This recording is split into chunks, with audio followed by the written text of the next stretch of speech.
Fenêtre sur l'Afrique.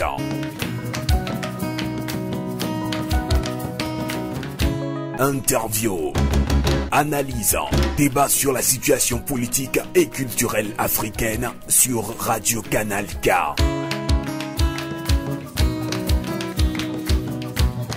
Fenêtre sur l'Afrique, la voix des sans-voix, la voix des opprimés.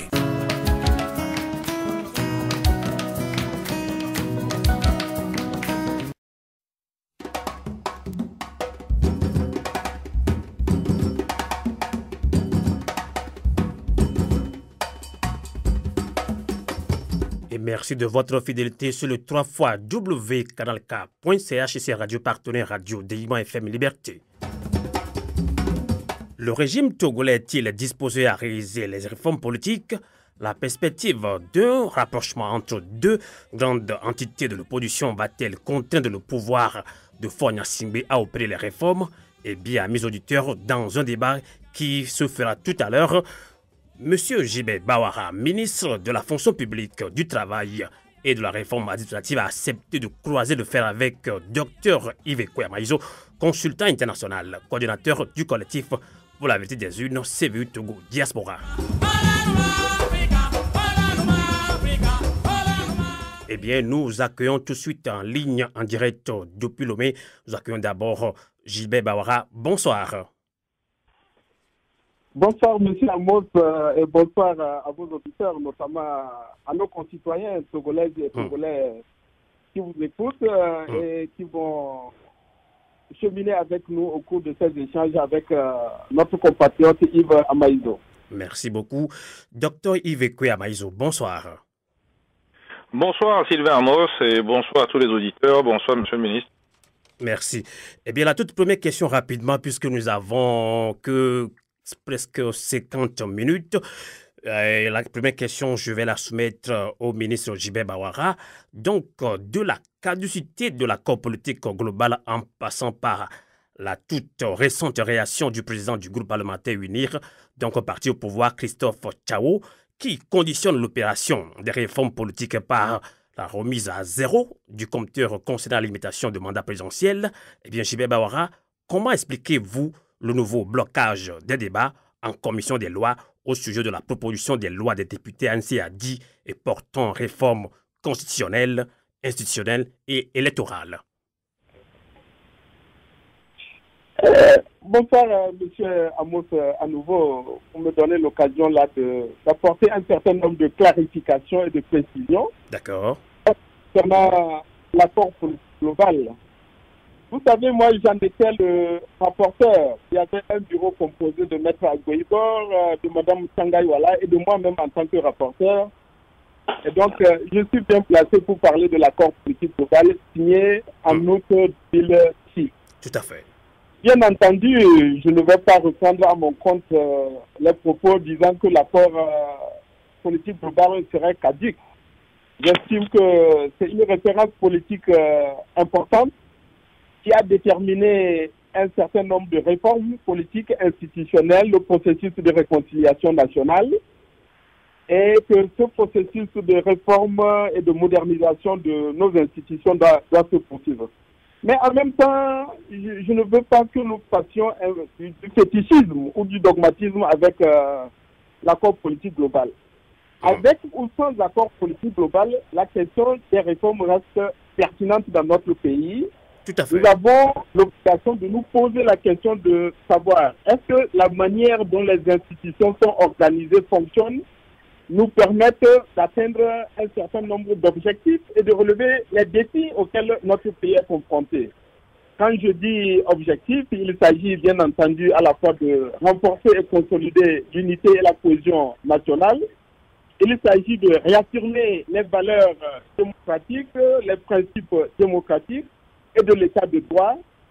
Et bien entendu, il y a un certain nombre de questions qui doivent aussi nous déterminer dans cette réflexion. C'est de savoir, pour moi, la réforme constitutionnelle et institutionnelle n'est pas une finalité en soi. Ce n'est pas un but ultime, mais ça doit être un moyen permettant à notre pays de s'organiser du point de vue des institutions et de son fonctionnement pour nous permettre de répondre aux aspirations et aux défis de notre pays.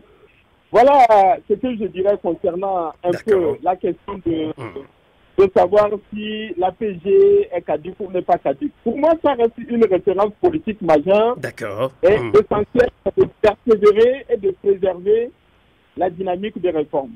Deuxièmement, il y a eu bien entendu un échec des réformes en 2014. Pour moi, cet échec-là doit être mis sous le compte d'une conjonction de circonstances et de facteurs. Le premier élément, je voudrais rappeler, et j'étais au dialogue de Togo Télécom sous l'autorité de Monseigneur Bariga. Quand nous avons discuté, il est apparu qu'il était possible de parvenir à un compromis et même à un consensus pour opérer les réformes constitutionnelles et institutionnelles. Il y avait essentiellement 2 points de blocage. L'un des points de blocage était le mode de scrutin à l'élection présidentielle et le deuxième point de blocage était la limitation du mandat. Lorsque le gouvernement a préparé un projet de réforme constitutionnelle et a envoyé à l'Assemblée nationale, la question du mode de scrutin n'était pas inclus. Et donc, arrivé au niveau de l'Assemblée nationale, il est apparu que si la majorité faisait un effort d'ouverture et de compromis sur ce point, il serait possible de trouver un compromis global et sur le mode de scrutin et sur la limitation du mandat présidentiel. Malheureusement, nous avons eu un certain nombre de pseudo-juristes qui sont, à mon avis, plutôt des apprentis charlatans, qui ont prétendu que il y aurait un principe d'application immédiate et que la demande, qui est une demande légitime, de la majorité consistant à s'assurer que pour éviter de polémiques et de controverses ultérieures, précisons dans la réforme que la réforme dispose pour l'avenir, ce qui est un principe élémentaire du droit que j'ai étudié en Suisse. D'accord. Et donc, en raison de ce blocage, de cette obstination de l'opposition, a refusé de consacrer un principe général qui veut que les réformes, la révision ou toute loi dispose pour l'avenir. Voilà une des raisons qui a été à l'origine de l'échec. Deux autres raisons justifient l'échec de 2014. La deuxième raison, à mon avis, c'est le radicalisme et l'intransigeance d'un nombre de partis et d'acteurs politiques. Et la dernière raison tient à la proximité de nos débats à l'époque avec le scrutin présidentiel.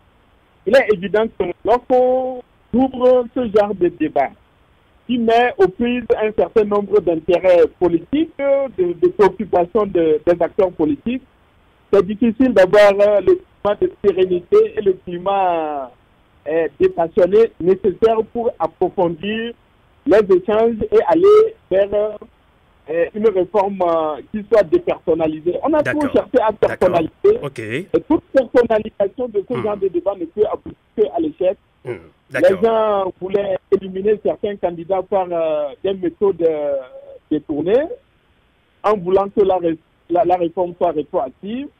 Les calculs et les stratégies électoralistes et partisans, notamment de la part de l'opposition, tous ces facteurs-là ont conduit à l'échec de la réforme. D'accord. J'espère que nous aurons le temps de revenir maintenant sur la question telle qu'elle se pose aujourd'hui, parce qu'il me semble important maintenant de reposer le problème et de dire quelle est la situation aujourd'hui. D'accord. On a compris votre position, J.B. Bawara. Je rappelle que vous êtes ministre de la fonction publique, du travail et de la réforme administrative.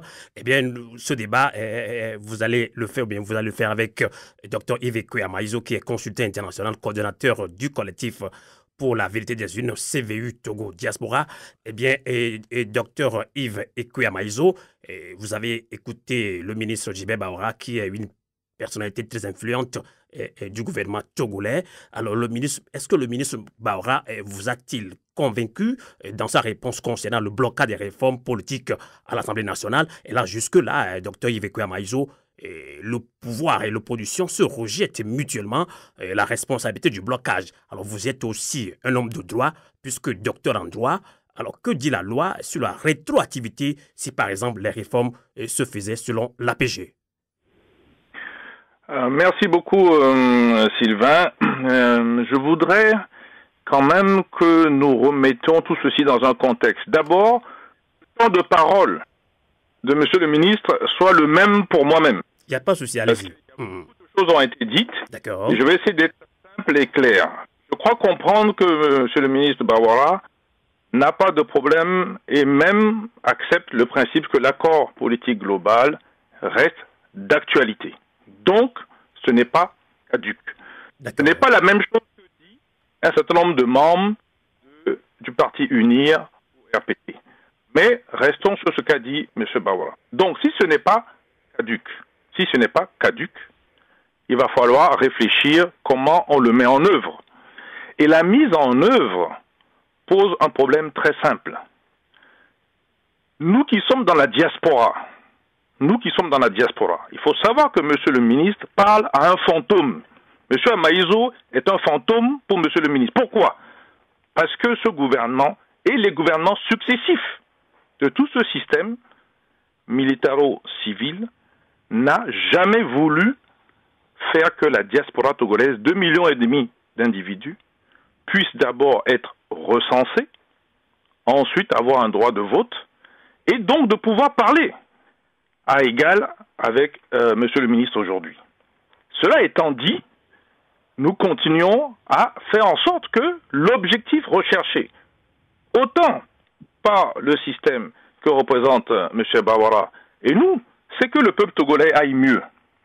Et pour qu'il aille mieux, il va falloir lui donner une alternative à des situations sociales, économiques, aujourd'hui droits humains, qui ne sont pas, en tout cas au niveau que chacun pourrait et souhaiterait l'avoir dans le pays. Nous irons dans le détail tout à l'heure. Ce point étant dit, je vais prendre rapidement tous les points qui ont été dits. Il faut être clair avec les populations togolaises. Quand les membres de l'opposition au Parlement, il s'agit de l'ANC et de Hadi, demandent qu'on puisse avancer sur les réformes constitutionnelles, institutionnelles et électorales, il y a 2 points qui font problème. Monsieur le ministre l'a dit, la notion de limitation du mandat présidentiel et bien sûr tout ce qui est une histoire d'organisation électorale. Il ne faudrait pas que l'un et l'autre deviennent un moyen de faire pression. C'est-à-dire, nous sommes au courant qu'il est question de mettre en place une constitution de 2 fois 7 ans. Je dis bien 2 fois 7 ans. Qui va commencer en 2020. Ce qui nous amène Fornia Singbe au pouvoir jusqu'en 2034. Avec des modifications possibles, donc ad aeternam. Est-ce que c'est de ça qu'il s'agit? Et c'est pour ça que, de manière générale, depuis l'accord politique global 2006, chacun, gouvernement comme opposition, on joue à un jeu dans lequel le temps a gagné sur tout le monde. Le CVJR qui a été mis en place, très bien. Sauf que quand c'est devenu Ashkroum, 2 notions fondamentales pour la diaspora et pour les Togolais ont disparu. La vérité, la justice. Comment un ecclésiastique qui dirigeait le CVJR pouvait ne pas mettre en valeur la justice? Si Dieu pardonne, il pardonne sur la base de la justice. Mais ça a été enlevé. Donc, ce que propose le système que M. Bawara défend, il n'y a ni la vérité, ni la justice. Il y a ce qu'il a dit, la réconciliation en payant les gens. Il s'agit de payer les gens. D'ailleurs, le nombre de gens retenus dans le rapport CVJR est d'une 20aine de personnes. Et les montants... On va revenir sur cette question de réconciliation. Parlons de la question des réformes d'abord. Yvan Maïzo, Dr. Yvan Maïzo. J'y suis parce que tout ceci est un ensemble.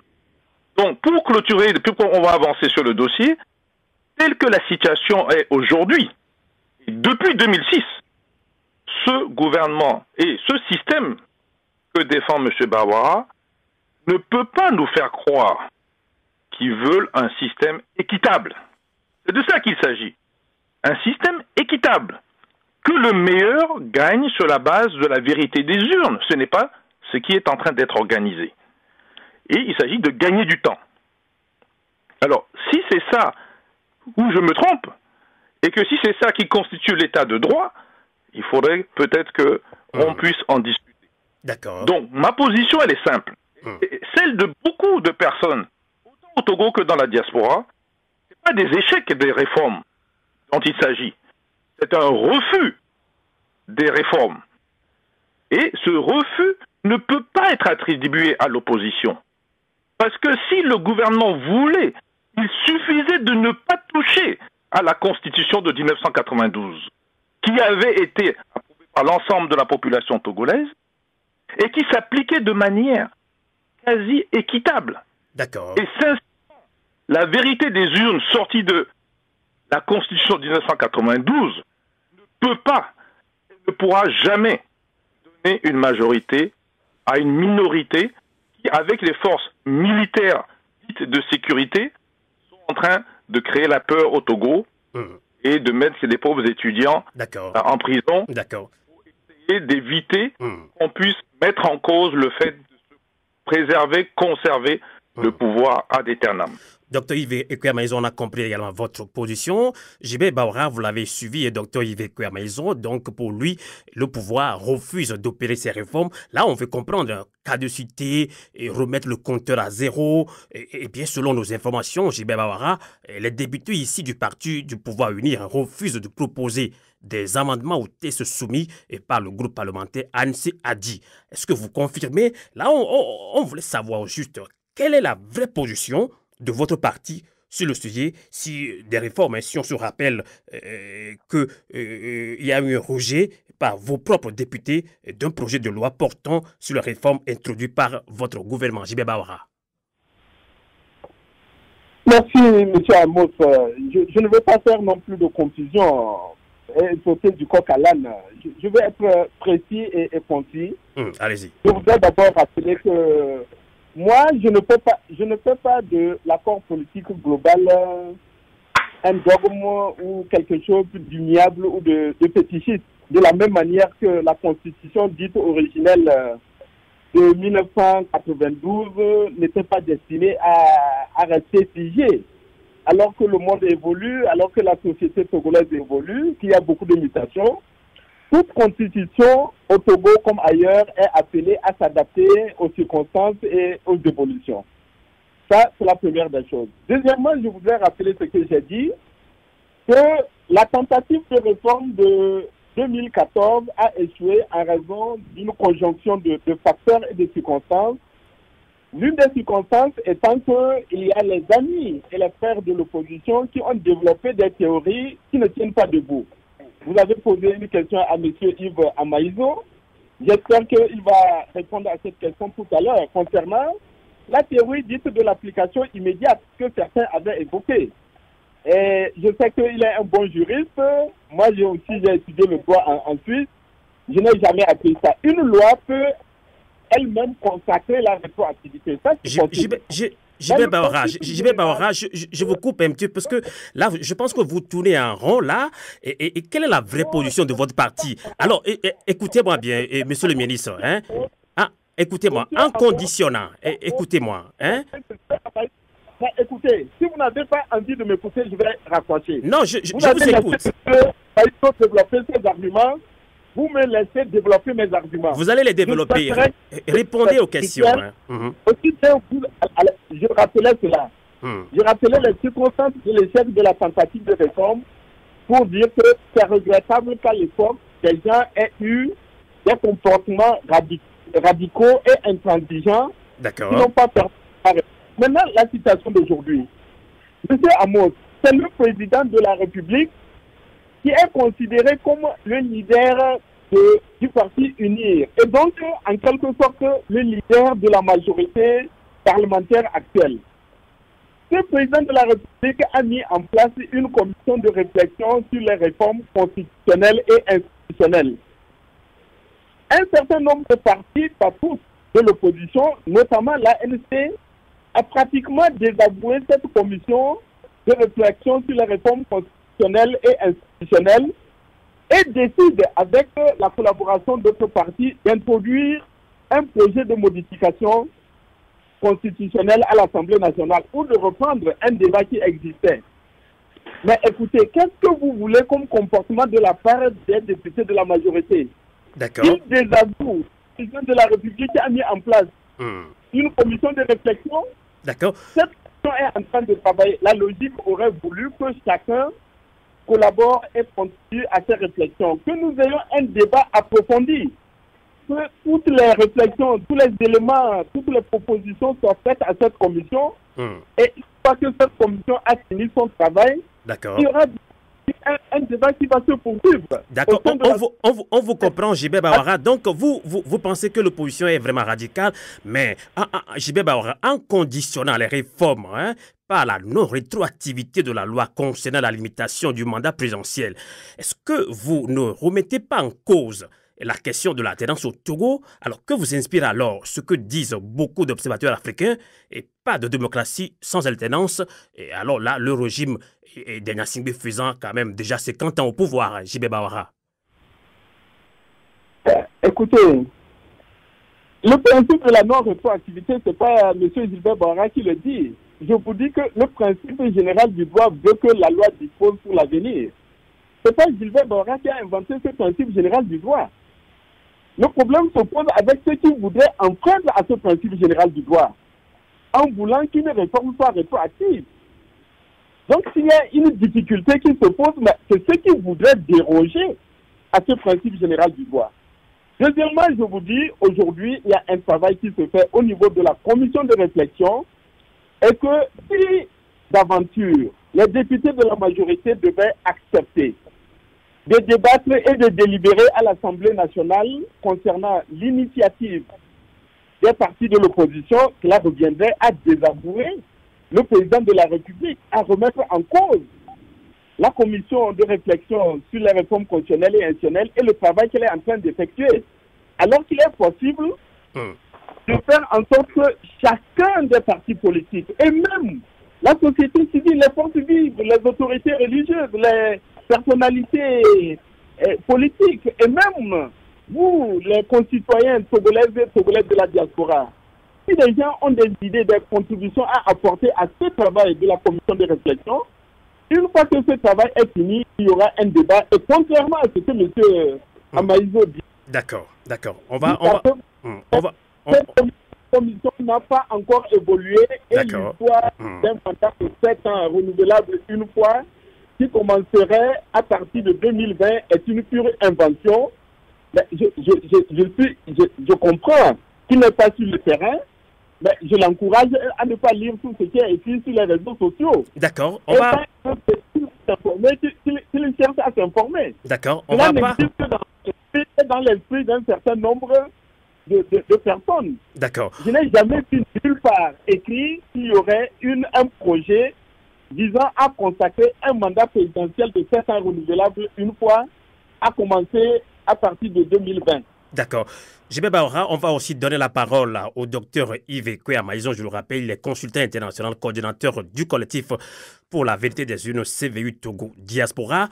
Docteur Yves Kwea-Maïzon, vous avez suivi le ministre JB Bawara, donc il parle de commission pour pouvoir plancher sur ces réformes-là. Alors, le pouvoir et l'opposition ne s'entendent pas surtout sur la limitation de mandat présidentiel. Alors, docteur Yves Kwea-Maïzon, estimez-vous que le pouvoir soit, quant à lui, dans une logique de conservation du pouvoir?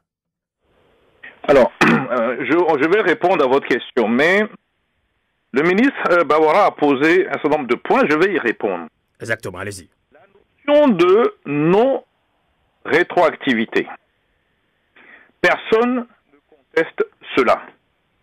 Il y a des textes de droit où vous avez la rétroactivité. Il suffit de le voter. Si on n'en veut pas, il suffit aussi de le voter. Donc, qu'est-ce que j'essaie de dire? S'il y a des propositions des partis minoritaires à l'Assemblée qui se fait, que le pouvoir soit d'accord ou pas d'accord, à la rigueur, ce n'est pas important. Un parlement est fait pour discuter, finalement prendre une décision avec un vote.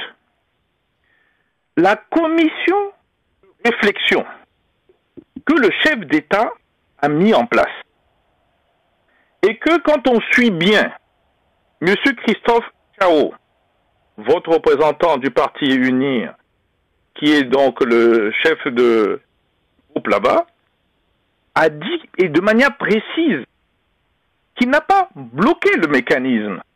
Il a seulement ajourné.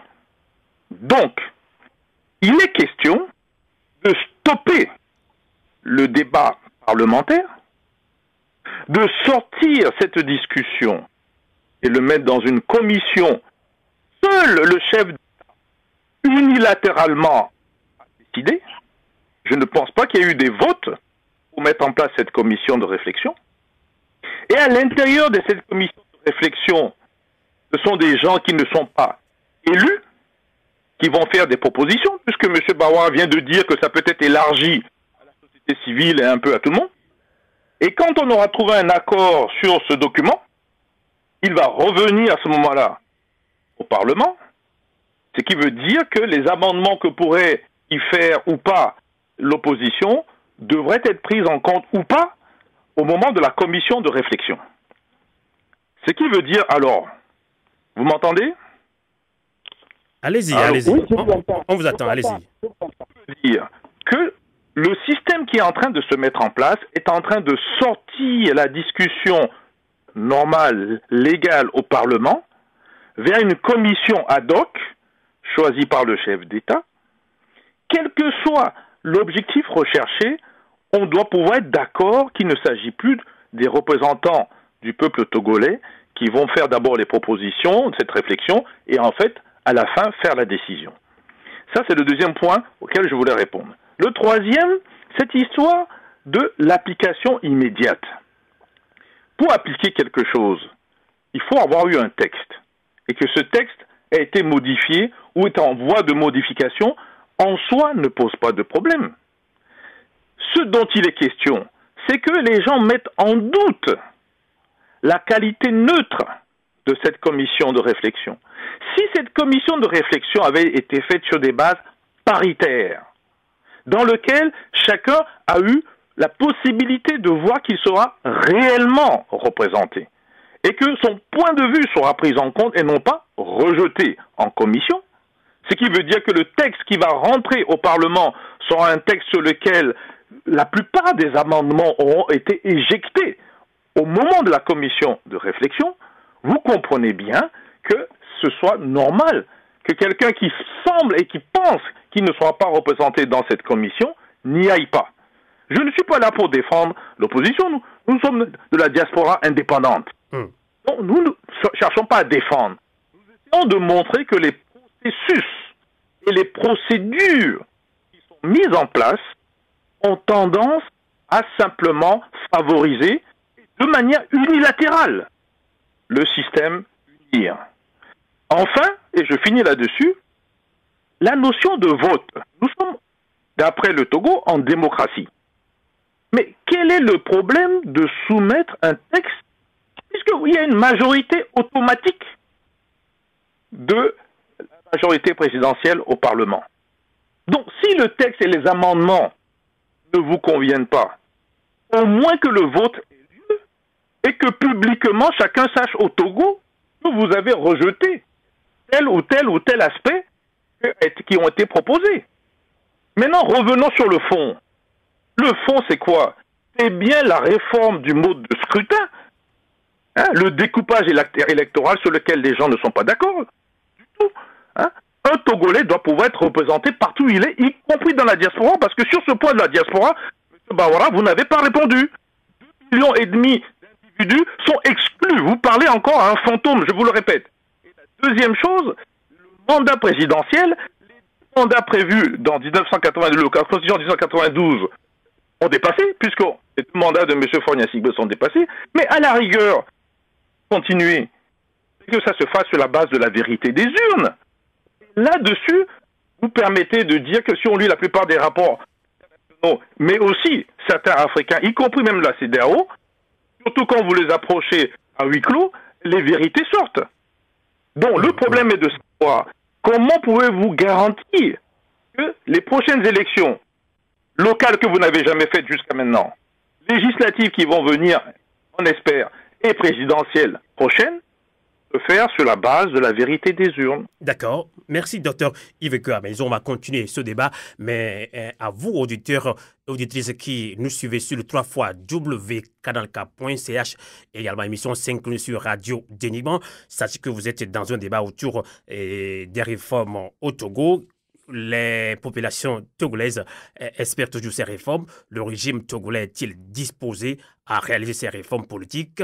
La perspective d'un rapprochement entre deux grandes entités de l'opposition va-t-elle contraindre le pouvoir de Faure Gnassingbé à opérer ces réformes? Nous en débattons avec J.B. Bahora, ministre de la fonction publique, du travail et de la réforme administrative, et Dr Yves Maïzo, consultant international, coordonnateur du collectif pour la vérité des urnes, CVU Togo Diaspora.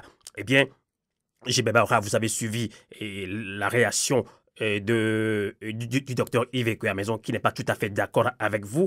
Le régime, pour bon nombre de Togolais, c'est unir qui refuse effectivement d'opérer ces réformes. L'opposition le dit aussi. Et là, l'opposition l'a plusieurs fois dit que c'est unir qui refuse d'opérer ces réformes-là, surtout sur la limitation du mandat du président de la République. Et je précise, J.B. Bahora, que le président Faure Gnassingbé avait refusé d'adhérer au principe de limitation de mandat et de bonne gouvernance au sein de la CEDEAO qu'il préside aujourd'hui. Et nombre de panafricains estiment que Faure Gnassingbé gagnerait en crédibilité en tant que président en exercice de la CEDEAO s'il opérait ces réformes selon l'accord politique global. Quelle est votre réaction, J.B. Bahora? Merci, Amos. Je voulais dire, apporter un certain nombre d'éclairages, d'éclaircissements et de précisions. Allez-y. Vous savez, moi je comprends M. Yves Maïzo et tous ceux qui estiment qu'on devrait débattre de la proposition de réforme introduite par l'ANC et un groupe de partis politiques de l'opposition, quitte à ce que ce soit rejeté, et ensuite on débattra du travail qui est en train d'être effectué par la commission de réflexion sur les réformes constitutionnelles et institutionnelles. Moi je crois qu'il faut cesser d'agir par caprice ou par provocation. Quel intérêt nous aurions à multiplier les débats au lieu d'attendre un débat global, des discussions d'ensemble, y compris concernant les conclusions et les recommandations ou propositions de la commission de réflexion sur les réformes constitutionnelles et institutionnelles. Quel intérêt nous aurions? Et j'ai dit quelque chose qui me paraît assez fondamental et qu'il faut bien retenir. Je ne vois pas, et il n'est pas logique d'imaginer une majorité parlementaire agir et se comporter d'une manière qui consisterait à désavouer et à remettre en cause l'initiative de la mise en place d'une commission de réflexion constitutionnelle et institutionnelle voulue par le président de la République, par ailleurs président du parti UNIR dont ces députés sont issus. C'est une logique. À moins de chercher à créer de manière tout à fait artificielle une crise politique et institutionnelle au sein du parti. Il y a une discipline du parti, le président du parti. La majorité parlementaire qui est issue de ce parti ne peut pas et ne doit pas agir d'une manière qui reviendrait à désavouer ce travail-là. Que la NEC ait décidé de désavouer la commission, c'est son droit le plus absolu. Nous aurions aimé que la NEC puisse accepter de contribuer et d'apporter des réflexions au travail de la commission. Donc c'est une question de principe. Et deuxièmement, je pense qu'il est beaucoup plus sain et qu'il est beaucoup plus judicieux de préconiser et d'évoluer vers un débat global des discussions d'ensemble plutôt que de débattre d'abord de la proposition de la NEC et de ADI et autres, et ensuite maintenant de débattre des idées qui seraient issues du travail de la commission de réflexion. Ça, c'est la première clarification que je voulais faire. Deuxièmement, le travail de la commission de réflexion ne remet pas du tout en cause le rôle du Parlement. Au contraire, l'existence de cette commission de réflexion ouvre la possibilité d'un débat large et approfondi parce que n'importe quel citoyen togolais qu'il soit à l'intérieur du pays ou qu'il soit à l'extérieur. Et je voulais rassurer M. Amaïso, pour moi, il n'est pas un fantôme, c'est un concitoyen. Je lis avec beaucoup d'intérêt et d'attention cette contribution. Mais J.B. Bawara, le pouvoir togolais n'a jamais compté la diaspora, n'a jamais recensé la diaspora. Je reviendrai là-dessus. Pour moi, c'est un citoyen par entière, comme nous qui sommes sur le territoire. D'accord. Je voulais tout simplement dire que le travail de la commission de réflexion ne remet pas en cause le travail de l'Assemblée nationale et le débat parlementaire. Au contraire, ça ouvre la possibilité d'un débat beaucoup plus riche avec la contribution et des partis politiques et personnalités extra-parlementaires et même des religieuses et de toutes les personnalités, notamment des forces vives du Togo. Une fois que ce travail est fait, mais pas que ce travail est fait, que des idées sont proposées, que des contributions faites, y compris par ceux qui sont porteurs de la proposition d'aujourd'hui. Même si ces propositions sont rejetées, mais quand le texte ira à l'Assemblée nationale, parce que nécessairement ça ira à l'Assemblée nationale, mais ils peuvent encore réintroduire leur amendement.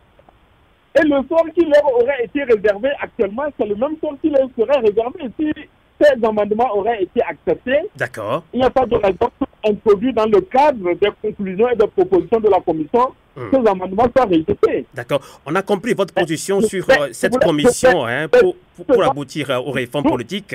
Et J.B. Bawara, si vous répondez tout droit à mes questions, ce sera aussi bien pour nous dans ce débat. Je vous avais posé cette question. Nombre de panafricains estiment que Faure Gnassingbé gagnerait en crédibilité en tant que président en exercice de la CEDEAO s'il opérait ces réformes selon l'accord politique global, puisque vous-même vous venez de le dire que l'accord politique global n'est pas caduque. J.B. Bawara.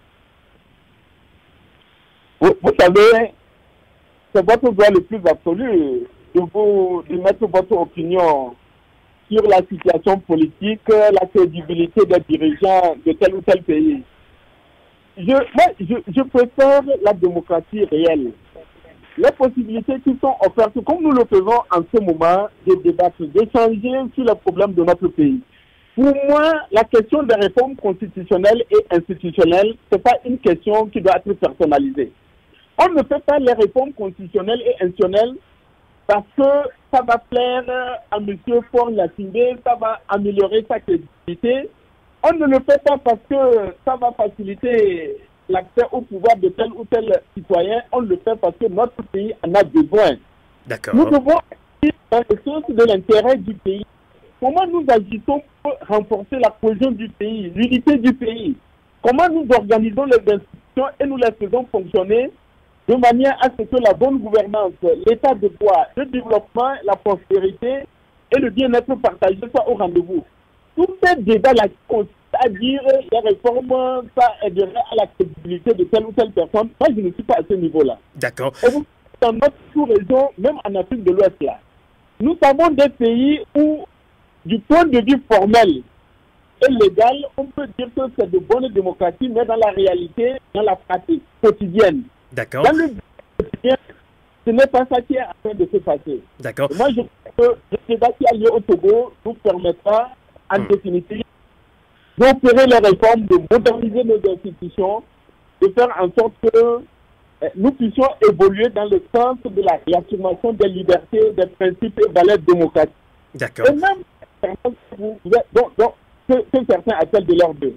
Mais l'alternance, ça doit être à la fois une alternance démocratique et par la voie des urnes.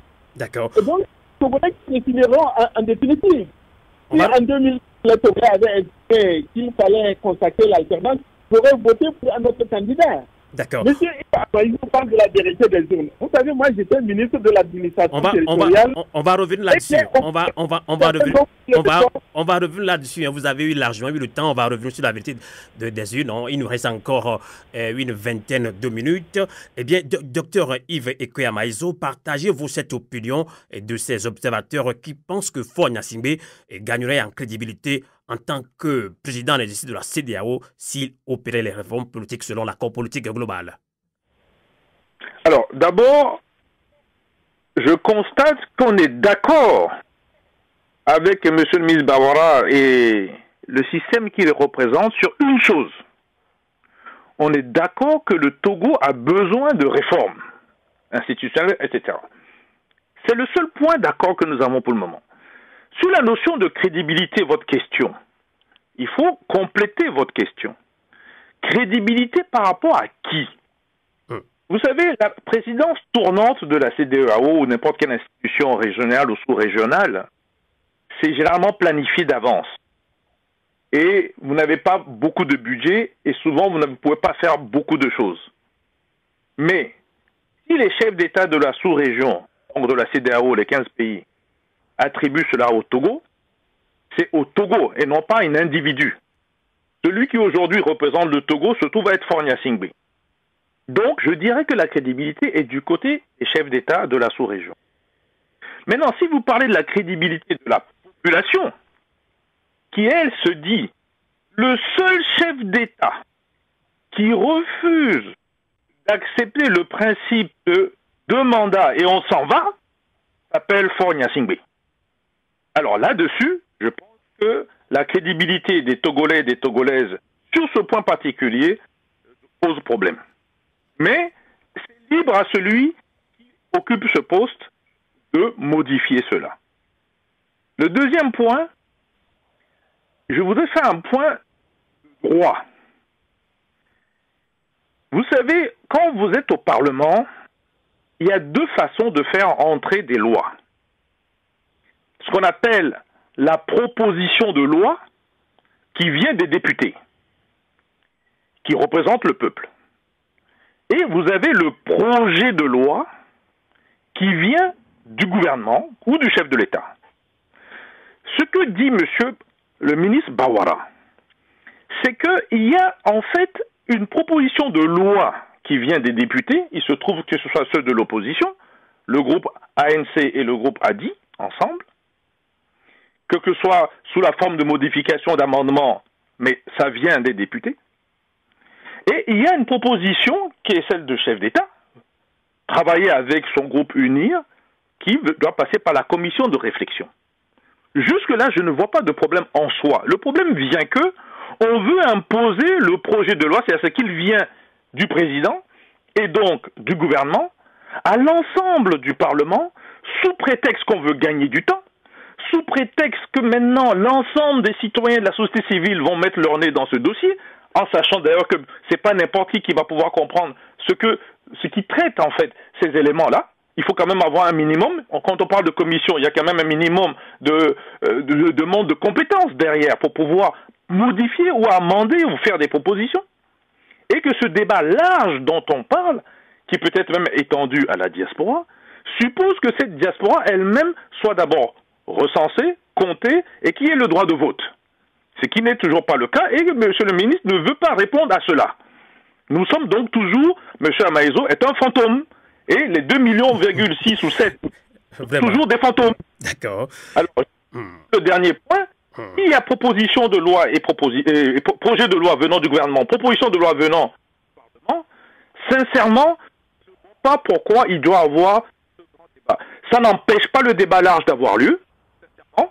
Par contre, il est fort probable que ça va faire gagner du temps. Et ce temps, depuis 2006, cette proposition, cette commission aurait pu avoir lieu. On est passé par des détours, CVJR, HCROM et bien d'autres encore, et il n'est pas encore un autre détour, comme les Canadiens disent, le contournement du contournement. D'accord. À force de contourner, on fait du surplace. Alors la question est de savoir, est-ce que ce gouvernement fait du surplace pour le peuple togolais? Parce que si c'est du surplace, tout ce qui aspire, tout ce qui vient d'être dit, d'aller vers des réformes, risque de faire du surplace. Exactement. Et je finis sur un dernier point, qui est très important. Personne n'est contre la commission de réflexion en tant que telle. Le problème est que cette commission, la façon dont elle a été structurée, organisée, n'est pas sur une base paritaire. N'est pas nécessairement sur une base aussi des gens qui sont neutres par rapport au dossier dont on parle. Parce que les positions qui vont sortir vont engager et vont avoir des gagnants et des perdants. Alors, ceux qui sont déjà minoritaires, ils ont l'impression qu'ils vont déjà perdre, vont comment voulez-vous qu'il vous participe activement ou proactivement, comme disent les Anglais, à cette commission de réflexion? Donc, encore une fois, la commission de réflexion qui est en cause, il peut venir du président de la République, il peut venir du gouvernement, c'est prévu par les textes de loi. Ce qu'on ne comprend pas, pourquoi quand ça vient des parlementaires, notamment de l'opposition, il y a systématiquement, en fait, un blocage. Laissons les gens s'exprimer et votons pour ou votons contre. Et à ce moment-là, le peuple verra de chacun. Les débats larges peuvent aussi avoir lieu après. D'accord. Docteur Yves Ekwebanyizot, merci. On va continuer ce débat. Il nous reste que 10 minutes. Alors, on va plus revenir sur ce sujet de commission, puisque pour opérer ces réformes, puisque beaucoup de Togolais ne croient pas à cette commission. Et nos auditeurs ont laissé beaucoup de questions sur notre messagerie WhatsApp et sur notre page Facebook, puisque nous n'avons pas tellement l'habitude, ou bien les autorités togolaises n'ont pas tellement l'habitude d'intervenir dans cette émission panafricaine. Alors, JB Bawara, tout de suite, une question d'un auditeur par rapport à la vérité des urnes et le découpage électoral. Alors, il dit, ça c'est une question d'un auditeur, ici depuis Espagne, si je me trompe, il dit, pourquoi le découpage des régions est-il encore tribaliste, électoraliste au détriment du développement et de la cohésion sociale? La banalisation de l'impunité de crimes économiques et des crimes de sang des auteurs de régime RPT uni ne constitue-t-elle pas une gestion arbitraire chronique? C'est là une question d'un auditeur à JB Bawara. Et vous allez essayer de répondre à cet auditeur, JB Bawara. Merci, bon, je vais aller très vite. Mais excusez-moi et permettez-moi de revenir seulement avec 2 mots sur la commission. Juste 2 mots et je vais répondre. Juste 2 mots. Je voulais préciser que la commission de réflexion sur les réformes constitutionnelles et institutionnelles n'est pas une constituante. Ce n'est pas elle qui va décider des réformes. Deuxièmement, je voulais dire que les conclusions et les propositions de cette commission de réflexion seront toujours sujettes au débat et à des amendements et à des améliorations. En troisième lieu, je suis d'accord avec M. Yves Amaïzo qu'il n'est pas question d'imposer à qui que ce soit les propositions et les conclusions qui seront issues de la commission de réflexion. Mais inversement, je ne comprends pas pourquoi il imagine que l'opposition qui est aujourd'hui minoritaire au plan politique cherche à imposer son point de vue à la majorité au point même de vouloir conduire cette majorité à désavouer et à remettre en cause une décision et une initiative fondamentale du président de la République. Maintenant, pour revenir au découpage électoral. Justement. Ma conviction a toujours été, et je l'ai dit tout au long de nos débats, que nous devons œuvrer à renforcer l'unité et la cohésion du pays et nous sentir, quels que soient nos lieux de naissance et d'origine, qu'on soit aujourd'hui sur le territoire national ou à l'extérieur, comme des Togolais à part entière. Les partis politiques sont censés avoir une implantation nationale. De Saint-Cassé à Aného, de Badou à partout sur le territoire national, tous les partis politiques doivent chercher à conquérir l'électorat où qu'ils se trouvent. Alors, je ne sais pas, on parle de tribalisme et de régionalisme sur la base de quoi? Sur quelle base on doit présumer qu'une localité ou une région serait un fief ou une citadelle imprenable de UNIR, de l'ANC, de ADI ou je ne sais pas de n'importe quel parti politique? Mais actuellement, l'opposition dénonce cela. L'opposition est en train de dénoncer ça. Justement, je me dis, quel que soit le découpage, les partis politiques doivent se battre partout sur le territoire national pour conquérir les voix. Il n'y a aucune localité, il n'y a aucun groupe de citoyens qui appartiendrait à un parti politique ou à un leader politique. Nous devons en sortir et œuvrer davantage pour la cohésion. Deuxièmement, vous savez, tout ce qui est un peu outrancier, excessif, est nuisible et n'est pas nécessairement utile. Moi, j'entends beaucoup de choses, banalisation de l'impunité de telles choses. Mais il y a des faits avérés.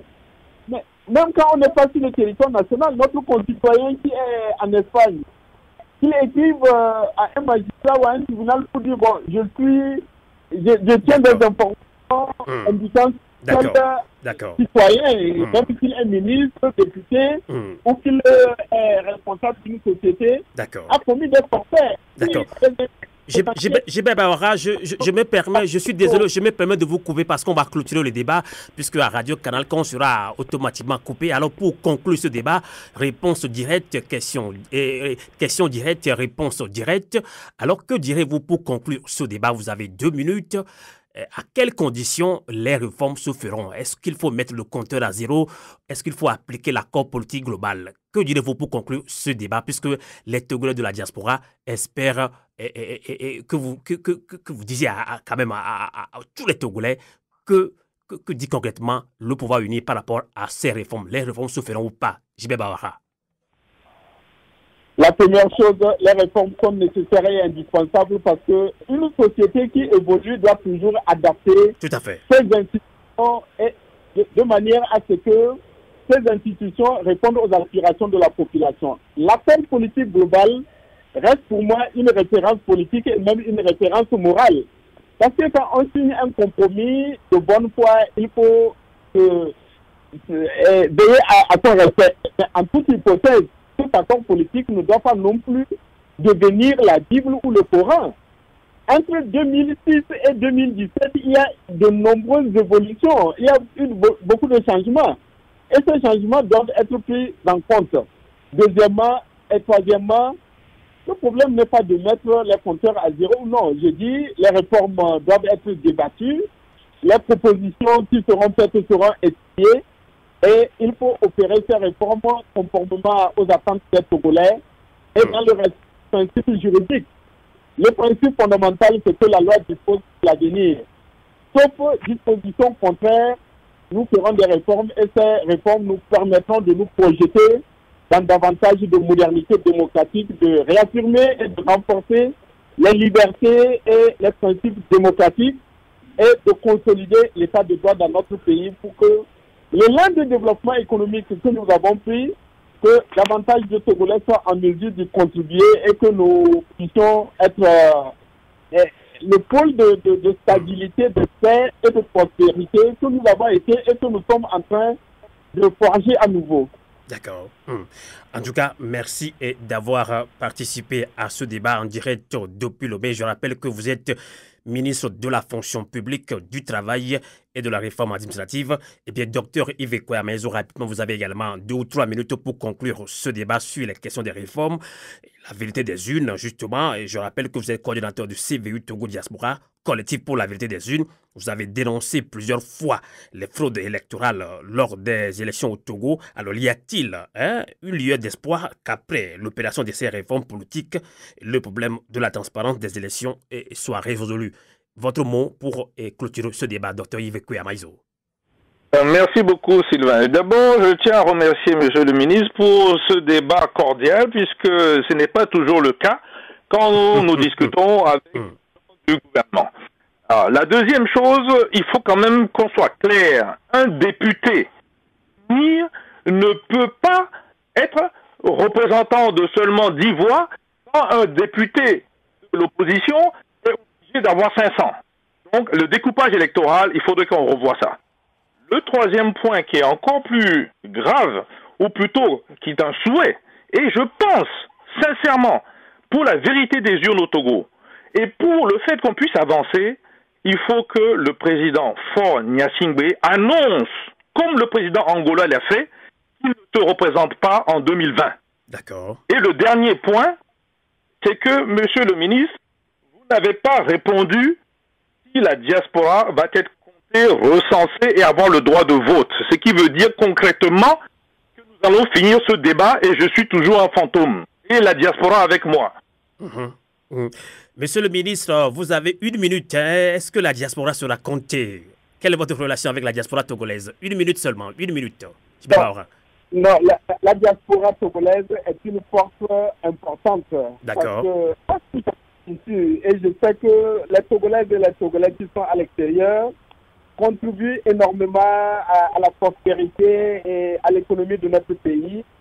Et bien entendu, le jour où les circonstances le permettent, en termes de disponibilité de moyens il faut faire en sorte que les Togolais de l'extérieur soient en mesure d'apporter une contribution renforcée au niveau politique. Donc ce n'est pas pour maintenant, ce n'est pas pour maintenant. Donc on va devoir attendre longtemps alors, monsieur le ministre. Ne soyez pas désespérés et ne soyez pas impatients à moi. D'accord. Merci beaucoup d'avoir participé à ce débat en direct depuis Lomé. Yves Ekoyama, ils ont 8 minutes pour dire un mot à la diaspora togolaise qui est nombreuse à l'écoute de cette émission. Yves Ekoyama, allez-y, 1 minute. Le mot est beaucoup plus pour monsieur le ministre, parce que monsieur le ministre, votre gouvernement a créé 3 diasporas. La diaspora qui est alignée sur UNIR, la diaspora qui est silencieuse et la diaspora qui est indépendante, qui se débrouille tout seul. Il y a même une diaspora qui fait ce qu'on appelle le recto verso et qui change de camp toutes les 2 minutes. Il ne faut pas faire cela. Il faut nous amener à avoir une unité qui fasse avancer le Togo. La diaspora indépendante togolaise, elle existe. Il y a une structure qui s'appelle le Conseil mondial de la diaspora togolaise. Il y a plusieurs structures où nous sommes regroupés. Merci. Il n'est pas normal que vous receviez des budgets et que ce ne soit pas envoyé que nous puissions travailler sur ce genre de dossier qu'on a discuté aujourd'hui ou d'autres. Donc, de grâce, faisons un effort que nous ne soyons plus des fantômes. D'accord. Je pense que le message est passé. Merci à toutes et à tous et restez en notre compagnie pour ce débat. Je sais que vous avez beaucoup de questions à poser au docteur Yves Ekoyama ou surtout au ministre Gilbert Bahora, ministre de la fonction publique, du travail et de la réforme administrative. Mais le temps imparti est très peu. Merci à vous. Je pense qu'on peut remettre ce débat dans quelques jours pour recevoir encore d'autres personnalités influentes du pouvoir au Togo. Merci à vous et très bonne continuation sur Radio Canal K et nos radios partenaires Radio Délignement aux États-Unis. Mais quant à nous, on peut encore vous retrouver sûrement samedi prochain pour d'autres actualités sur le Togo et l'Afrique. Merci et bonsoir et bon week-end. Fenêtre sur l'Afrique.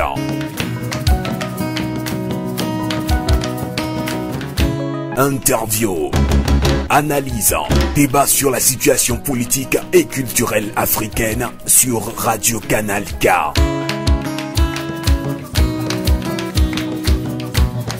Fenêtre sur l'Afrique, la voix des sans-voix, la voix des opprimés.